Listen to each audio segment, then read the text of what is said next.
អ្វីខ្លះទៅដើម្បីនេះមានក្រូចសើចហើយនឹងសាប៊ូហើយនឹងផ្កាធម្មតាចាអញ្ចឹងហេតុអីបានយើងជ្រើសរើសយកចង់បញ្ចប់យើងចាំបាច់ធ្វើជាពពុះសាប៊ូអញ្ចឹងហេតុអីបានយើងមិនធ្វើឲ្យវិធីបែបថាឥឡូវហើយគាត់ស្ទីមហើយគាត់ម៉ាសាប្រេងហើយអញ្ចឹងគាត់ចូលមួយទឹកតែម្ដងតែនេះមានផលប្រយោជន៍អ្វីមួយទៀតច្រាស់ប្រេងនៅក្នុងខ្លួនចាពួកអីប្រេងដែលយើងម៉ាសាហ្នឹងមិនមែនជាប្រេងដែលជួយសុខភាពឲ្យឬមួយក៏បានត្រឹមតែល្អិលដើម្បីងាយស្រួលក្នុងការម៉ាសានិយាយរួមទៅប្រេងហ្នឹងធ្វើឲ្យវាស្រួល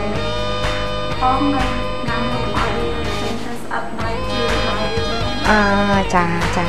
អរគុណអូនដែលបានណែនាំឲ្យកម្មវិធីយើងដែលបានដឹងហើយនឹងតាក់ទងទៅនឹងវិធីល្អតាក់ទងទៅនឹងសុខភាពចាលោកអ្នកបានឃើញហើយនេះជាវិធីដែលងាយស្រួលបំផុតដែលលោកអ្នកអាចជ្រើសរើសបានមិនបាច់